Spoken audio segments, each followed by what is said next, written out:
자, 여러분, 오늘이 무슨 요일인지 아십니까? 오늘은 목요일이에요. 목요일. 이제 하루만 있으면 선생님 격리가 끝나고 바깥으로 나갈 수 있어요, 얘들아. 격리 시간 동안 혼자 있는 시간이 많아져서 그동안의 일들도 생각도 해보고 앞으로의 일들도 계획을 짜보고 하는데, 선생님이 원래 이렇게 새해 계획을 잘 짜는 스타일은 아닌데 올해는 좀 이루고 싶은 목표들이 생긴 것 같아. 혼자 여기 있다 보니까. 여러분들도 아직 1월이니까 올해 꼭 이루고 싶은 목표가 있는지 그런 것들에 대해서 스스로 한번 생각해보는 시간을 가졌으면 좋겠다. 오늘도 공부 즐겁게 같이 해볼게요. 자, 지금까지 선생님 영상을 쭉 봐온 친구들은 알겠지만 앞에 영상은 역시 호텔 격리가 끝나기 전에 선생님이 미리 찍어놓은 영상이고요. 지금은 선생님이 이제 한국에 들어와가지고 격리를 하면서 조사에 대한 영상을 만들어 보려고 합니다. 이번에는 선생님이 PPT를 따로 준비를 했는데 오늘은 관계원으로서의 조사, 즉 그 품사 중에서도 조사에 대해서만 따로 공부를 해볼 거야. 조사에는요, 크게 접속조사, 보조사, 격조사가 있어서, 그리고 그 안에도 격조사 같은 경우에는 주격, 복격, 서술격, 목적격 등등등 계속 나뉘어지기 때문에 이것을 한 번에 싹 정리하고 있으면 도움이 될 것 같다라는 생각이 들어서 준비하게 됐습니다. 자, 그럼 한번 가보도록 하겠습니다. 자, 보겠습니다. 조사에 대해 알아보자. 일단 이 조사라는 것이 무엇이냐면요. 조사는요, 자립성이 있는 말에 붙어서, 그러니까 자립성이 있다라는 건 뭐야? 체언 얘기하는 거야, 얘들아. 그래서 체언 뒤에 붙어가지고 혼자 쓸 수 있는 그런 체언 뒤에 붙어서 그 말과 다른 말에 문법적 관계를 나타내거나, 문법적 관계라는 건 뭐냐면 얘네가 붙음으로써 주어가 되고 목적어가 되고 이런 식으로 문법적인 위치, 관계를 나타내거나 혹은 특정한 의미를 부여할 수 있어. 그래서 크게는 이렇게 두 가지의 역할을 한다고 보면 돼. 조사는 이렇게 두 가지의 역할을 하는데 첫 번째는 문법적 관계를 나타내거나 두 번째는 특정한 의미를 부여하거나 이렇게 되는 게 바로 조사에 대한 설명이라고 볼 수 있겠습니다. 그래서 조사가 뭐야? 라고 했을 때 그거 어떤 말과 다른 말과의 문법적 관계를 나타내 주거나 아니면 특정한 의미를 부여하는 것을 우리가 조사라고 해. 이렇게 이야기할 수 있어야겠죠. 조사라는 것은요, 크게 세 가지의 종류로 나뉘어져. 첫 번째는 격조사, 두 번째는 보조사, 세 번째는 접속조사인데 격조사 같은 경우에는 일정한 문법 자격을 부여해. 즉 문법적인 관계를 나타내주는 역할을 하는 게 격조사야. 쉽게 얘기하면 격을 부여하는 거지 얘가 주어의 격을 가지고 있느냐 아니면 목적어의 격을 가지고 있느냐 이런 식으로 목적어의 격을 부여해주면 목적격 조사, 주어의 격을 부여해주면 주격 조사 이렇게 가면 됩니다. 그 다음에 보조사 같은 경우에는요, 특정한 뜻을 더해줘. 예를 들어서 나는 밥을 먹었다. 이런 식으로 이야기를 하는 것과 나는 밥은 먹었다. 라고 이야기하는 것은 의미가 달라지죠. 그쵸? 그 다음에 밑에 접속조사 옆에 볼게요. 접속조사 같은 경우에는 두 단어를 대등한 자격으로 이어주는 거야. 그래서 나는 사과와 배를 먹었다 라고 했을 때 나는 사과를 먹었고 나는 배를 먹었어. 사과와 배는 대등한 자격인 거지. 그치? 문장 내에서. 그래서 나는 사과를 먹었다. 나는 배를 먹었다. 이렇게 하면 사과와 배를 대등한 자격으로 이어주기 때문에 이런 경우 우리가 접속조사라고 이야기를 합니다. 문장 한번 보세요.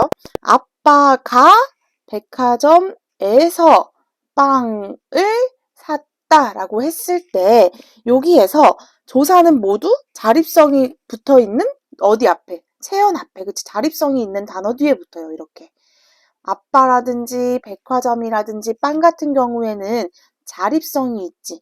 그래서 이렇게 자립성이 있는 단어 뒤에 붙어서 격을 부여를 하게 되는데요. 이때 가 같은 경우에는 앞말의 문장이 얘가 주어구나 라는 걸 나타내 주는 거고요. 백화점에서 같은 경우에는 이게 부사어구나 라는 것을 알게 해주고 그 다음에 을 같은 경우에는 얘가 목적어라는 걸 알게 해주는 그런 격을 부여하는 격조사라고 보시면 돼요. 그래서 이런 식으로 위 예문에서 사용된 가에서 가에서 을 같은 경우에는 모두 앞말과 다른 말의 문법적인 관계, 주어, 부사어, 목적어와 같은 문법적인 관계를 나타내는 역할을 하고 있기 때문에 요 세 가지는 격조사라고 이야기를 하면 돼요. 그래서 격조사 같은 경우에는요, 어떤 격을 부여하느냐에 따라서 종류가 나뉘어집니다. 자, 여기를 보면 격조사의 경우에는 주격조사, 그 다음에 목적격조사, 그리고 부사격조사, 관형격조사, 서술격조사, 복격조사, 혹격조사로 나뉘어지는데요. 이런 것들이 전부 다 문장 속에서 어떠한 격을 부여해 주는 거라고 보시면 돼요. 자, 문장을 하나 예시로 한번 선생님이 써볼게. 한번 봐봐. 나 하지 말자. 나 말고. 철수가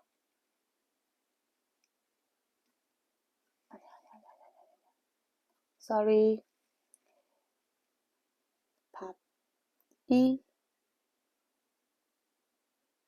맛있다. 밥을 먹었다. 라고 했을 때 우리 밥만 한번 보자고. 똑같이 밥이잖아, 얘들아. 근데 여기 뒤에 뭐가 오느냐에 따라서 어떤 조사가 오느냐에 따라서 위에 거 같은 경우에는 주어가 되고요. 아래 거 같은 경우에는 목적어가 돼요. 이런 식으로 이 가가 붙거나 혹은 깨서 에서가 붙게 되면 이거는 얘를 뭐로 만들어주냐? 주어로 만들어줍니다. 그 다음에 을릴 같은 경우에는 을이 붙거나 르이 붙으면 이거는 목적어로 만들어주는 아이들 목적격 조사가 되는 거고 여기 나와 있는 것처럼 에서, 에게 혹은 깨, 으로, 로, 와과 등등등이 붙으면 부사격 조사가 붙어서 얘는 부사어가 됩니다. 그 다음에 마찬가지로 의 같은 경우에는 관형어에 자격을 부여하는 조사가 되는데 뭐 나의 고향이라고 했을 때 나의가 고향을 꾸며주게 되지, 수식하게 되지. 그래서 이 나라는 게 관형어의 역할을 할 수 있도록 해주는 거야. 그래서 관형격 조사가 붙으면 관형어가 되고요. 서술격 조사가 붙으면 뭐가 되겠어? 어이구 그렇지. 서술어가 되겠죠. 복격 조사가 붙으면 보어가 될 거야. 그 다음에 혹격 조사가 붙으면 얘는 독립어가 되겠죠.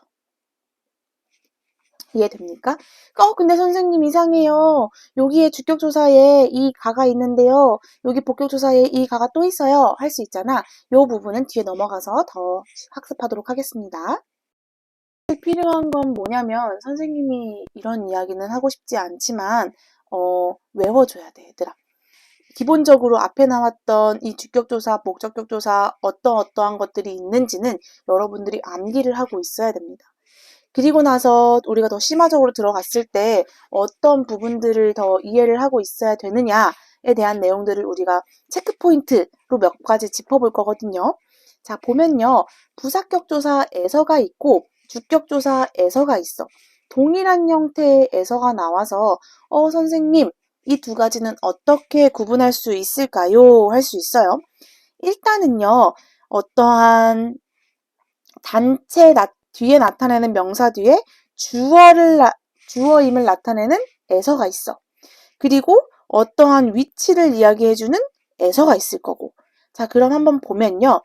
서울에서 7시에 출발한다 라고 했을 때 이 서울에서의 에서는요. 어떠한 장소, 그치? 이 장소가 출발점임을 나타내는 부사격 조사야. 그래서 장소를 이야기했을 때는 뭔가 부사격 조사로 넘어가야 된다. 그 다음에 밑에 이에서 더 나쁠 수가 있습니까? 라고 했을 때 이것도 비교를 나타내는 거지. 이것보다 여기에서 이에서 더 나빠질 수 있겠느냐? 라고 하기 때문에 요건 역시도 부사격 조사가 됩니다. 그 다음에 우리는 학교에서 만나기로 하였다. 요건 뭐야? 장소.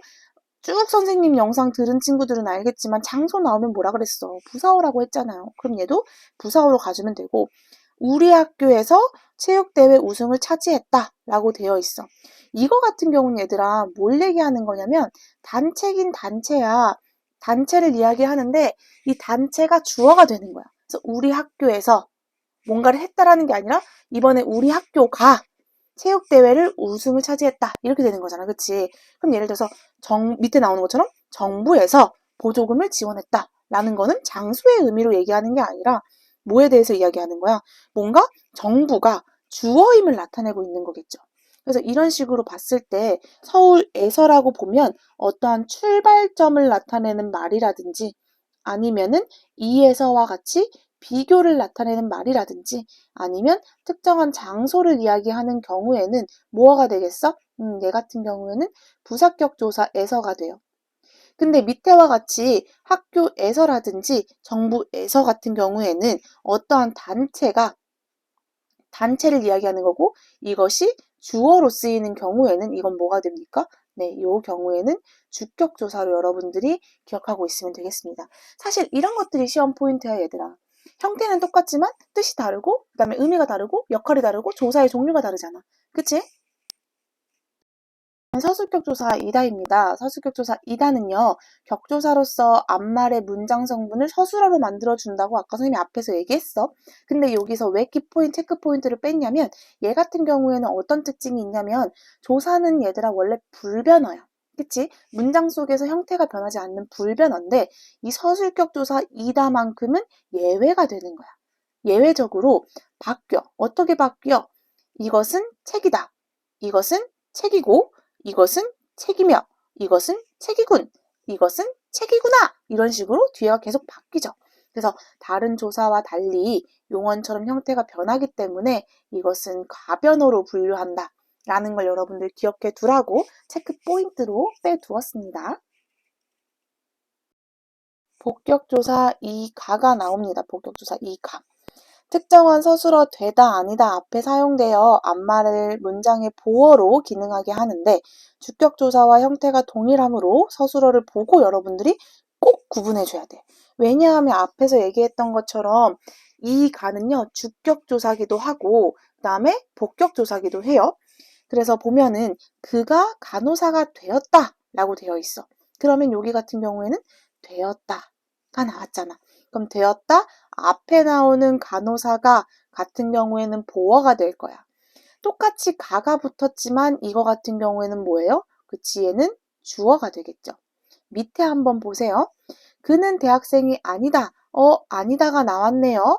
아니다 앞에 나오는 이 가는 뭐라 그랬어? 보어라 그랬지. 그럼 대학생 이는 뭐가 돼? 보어가 되겠고 그는 같은 경우에는 주어가 되겠죠. 그 다음에 옆에 넘어가 볼게요. 이 두 가지가 이제 어떻게 보면 체크 포인트인데 물이 얼음이 되었다의 경우에는 뒤에 되었다가 나오고 이가 나왔기 때문에 얘는 보어에 해당해 얘들아. 그쵸? 근데 밑에 문장 같은 경우 보면 되었다가 나왔는데 이가 아니라 뭐예요? 의로지. 의로이기 때문에 얘는 보어라고 할 수가 없어. 사실 두 개의 문장의 의미는 완벽하게 동일해 어떻게 보면. 근데 이걸 우리가 문장 선분 분석해 줄 때 수학의 공식처럼 딱딱딱 떨어진단 말이야.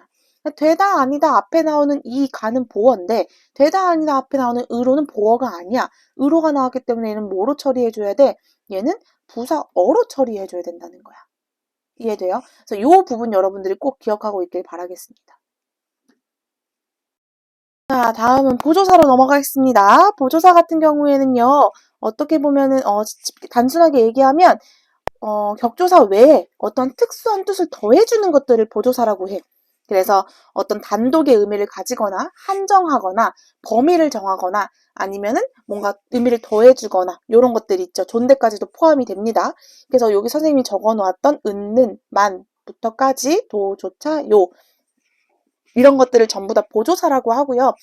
사실 보조사 내에서 이것이 대조의 강조의 의미이다. 범위의 의미이다. 더함 양보의 의미이다까지는 구분할 필요가 없는 것 같아. 거기까지는 구분할 필요가 없고 이런 것들이 보조사구나 라고 정도만 알고 계시면 됩니다. 그리고 하나 더 체크 포인트는 뭐냐면 은는 같은 경우에는 요거 같은 경우에는 그냥 주격조사 대신 쓰이는 경우도 있어요. 그래서 나는 그쵸? 이런 거 경우는 뭐냐면 사실 나를 강조해 주는 거야. 예를 들어서 철수가 학교에 갔다. 라고 하는 것과 철수는 학교에 갔다 라고 하는 건 문장의 의미가 달라지는 거거든요. 철수는 이라고 하면 철수는 학교에 갔는데 영희는 잘 모르겠어. 이런 의미가 돼버리는 거야. 그래서 뭔가 강조하고 싶을 때 예를 들어서 철수가 학교는 갔다. 학교는 갔는데 학원에 갔는지는 잘 모르겠어. 이런 식으로. 그래서 은느는 강조의 의미를 가진다고 보시면 돼요. 그리고 예를 들어서 내가 애인이 있어. 애인이 나는 너를 사랑해 라고 하는 것과 나는 너만 사랑해 라고 하는 것은 의미가 다르죠, 여러분. 이런 식으로 뭔가 한정짓고 강조하고 이런 것들도 역시 보조사의 역할이라고 보시면 돼요. 그래서 격조사가 하는 역할은 사실 문법적으로 문장에서 어떤 역할을 하느냐고 보조사가 하는 거는 여기에다 특정한 의미를 더해주는 역할을 하는 거예요. 그래서 그것만 여러분들이 기억하고 있으면 될 것 같아. 그래서 보조사에 대한 체크 포인트를 한번 보면요. 언니만 가족여행을 가지 않았다 라고 하는 것과 그 다음에 언니도 가족여행을 가지 않았다 라고 하는 것은 어떤 의미가 있어? 언니만이라고 했을 때는요. 이 만은 어떤 단독의 의미를 가지고 있고 도 같은 경우에는 더함의 의미를 가지고 있거든요. 그래서 윗문장 같은 경우에는 언니 단 한 사람은 가족여행에 가지 않고 다른 가족들은 가족여행을 갔다는 게 돼요. 그래서 언니만 집에 있는 거고 다른 가족들은 여행을 떠난 요런 상황인 거지, 그치? 그 다음에 언니도 가족여행을 가지 않았다라는 건 언니도 집에 있고, 그쵸? 언니도 집에 있고 그 다음에 다른 가족들 중에서도 가족여행을 가지 않은 누군가가 존재할 거야. 그리고 누군가는 또 가족여행을 갔을 거고 이런 식으로 이렇게 이해하고 있으면 될 것 같아요. 이해됩니까? 같이 보입니다. 이 접속조사 같은 경우는 앞에서 얘기했던 것처럼 두 개 이상의 체언이 있을 거잖아. 이 체언을요, 동등한 자격으로, 대등한 자격으로 이어주는, 접속시켜주는 것을 우리가 접속조사라고 해요. 접속조사에는요, 와, 과, 하고, 랑 이런 것들이 있고요. 예시문을 통해서 한번 더 보도록 하겠습니다. 접속조사 와, 과, 밑에 한번 보면은, 윤우는, 아니, 여기, 민지와 영우는 각각 결혼했다. 민지와 영우가 각각 결혼했다라는 건 민지도 결혼을 하고 영우도 결혼을 했다는 뜻이겠지.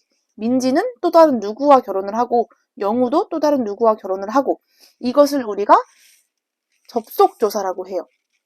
그렇다면 똑같은 부사격 조사, 똑같은 형태인 부사격 조사는 뭐냐? 윤우는 지우와 결혼했다 같은 경우에는 얘는 부사어가 돼요. 왜 그러냐면 윤우는 결혼을 했어. 누구와? 가 해서 이 두 개의 연관성이 생겨버리는 거죠. 그랬을 때는 부사어라고 하는 거야. 근데 문장을 봤을 때 예를 들어서 여기에서 나는 수박과 사과를 샀다라는 문장이 있어. 그러면 나는 샀어. 수박도 사고 사과도 샀어. 그래서 이거를 그냥 동등하게 묶어주는, 동등한 자격으로 묶어주는 거지. 나는 수박을 샀다. 나는 사과를 샀다. 이런 식으로 두 가지의 문장을 같이 동등하게 연결시켜주는 것을 우리가 접속조사라고 하는 거야. 근데 부사격조사 같은 경우에는 어떠한 여기 나오는 것처럼 결혼하다나 담다와 같이 대상을 둘 이상 요구하는 동사가 있어. 결혼했다 같은 경우에는 누가 누구와 결혼했는지를 꼭 필요로 하거든요. 이런 경우에는 부사격 조사가 되는 거지. 예를 들어서 닮았다 같은 경우에도 영우는 엄마와 닮았다. 그쵸? 이런 식으로 되면 얘는 부사어가 돼요. 부사격 조사와 과가 된다고. 근데 옆에 나와 있는 것들을 다 보면 민지도 결혼하고 영우도 결혼했어. 각각 결혼한 거야. 근데 요거 같은 경우에는 윤우와 지우가 결혼한 거잖아. 그리고 요것도 마찬가지야. 영우는 엄마와 닮은 건데 요거 옆에 있는 문장 같은 경우에는 엄마와 영우가 고양이를 닮았다라는 거잖아. 그치? 각각 고양이를 닮았다는 거기 때문에 이때는 이 여기 나오는 와 같은 경우에는 우리가 무슨 처리해줘야 된다? 접속조사 처리를 해줘야 된다. 요렇게 알고 계시면 되겠습니다. 조사의 특징을 마지막으로 한번 정리해 볼게요. 조사의 특징. 자립성을 가진 말에 붙어 사용되며 단독으로 사용하지 못합니다. 그런데 자립성이 없는 의존 형태소이지만 단어로 인정해요. 이 말은 무슨 얘기냐면 원래 단어라는 건 얘들아 홀로 쓰일 수 있어야 돼. 근데 이 단어들 중에 유일하게 홀로 못 쓰인 애들이 조사예요. 그래서 요건 예외적으로 알고 계시면 돼요. 자립성을 가진 말에 붙어 사용되지만 그리고 단독으로 사용되지만 우리가 단어로 인정한다. 요렇게. 그 다음에 문장에서 쓰일 때 형태 변화가 없다. 즉 불변어야. 근데 앞에서 얘기했던 것처럼 서술격 조사 이다만 예외다. 요거 같은 경우에는 가변어이다. 그 다음에 그것뿐만이 같은 경우에는 뿐, 만, 이라는 조사가 한 번에 붙어요. 이런 식으로 여러 개의 조사가 한꺼번에 결합할 수 있다. 그 다음에 마지막으로 너 밥 먹어라 라고 할 때 우리가 는 안 넣고 을 안 넣잖아요. 이런 식으로 실제 발화 상황, 실제 우리가 얘기하는 말을 하는 상황에서는 생략되기 쉽다라는 내용들의 조사의 특징을 기억해 두시길 바라겠습니다. 영상 보면서 우리 정리를 몇 가지를 좀 해보겠습니다. 정리를 해볼게요. 엄마가 떡이랑 과일을 많이 보내주셨다라고 했을 때 이 보이는 조사들 있죠. 이 조사들이 무엇인지 한번 생각을 해보세요. 자, 엄마가 라고 했을 땐 얘는 격조사야, 보조사야, 접속조사야. 그렇지. 얘 같은 경우에는 격조사입니다. 격조사 중에서도 주격조사가 되겠고요. 떡이랑 했을 때는 얘는 부사격조사일까 아니면 접속조사일까? 네, 얘는 접속조사가 될 거야. 그 다음에 과일을 했을 때는 얘는 격조사가 될 거고요. 격조사 중에서도 목적격 조사가 되겠죠. 요렇게 하시면 되겠습니다. 밑에서도 마찬가지야. 여기에 나와 있는 조사는요, 얘들아, 에서랑 그 다음에 마저 요렇게 두 가지거든요. 각각 무슨 조사일까? 눈에서라고 하는 거는 요때는 얘는 부사격 조사. 격조사 중에서도 부사격이 될 거고 그 다음에 마저 같은 경우에는 마음마저라는 의미를 더해주는 거니까 얘는 보조사가 되겠죠. 이해되나요? 그 다음에 여기까지가 우리 집 땅이다 라고 했을 때는 뭐가 될까? 여기까지가 이다. 요렇게 조사가 세 가지가 있거든요. 여기까지라고 했을 때는 한정 지어주는 보조사의 의미를 가지고 있고요. 그 다음에 여기 나오는 가 같은 경우에는 이 전체가 주어임을 나타내주는 격조사부터 써야지. 격조사 중에서도 주격조사가 될 거야. 글씨가. 그 다음에 우리 집 땅이다라고 했을 때는 격조사 중에서도 그렇지. 서술격 조사가 되겠죠. 이렇게 여러분 문제를 풀어볼 때요. 격조사가 나올 때마다 조사들이 나올 때마다 하나하나 분석해 가면서 문제를 풀면 조금 더 여러분들이 개념을 정리하는 데 도움이 될 수 있을 것 같아요. 오늘도 고생 많으셨습니다.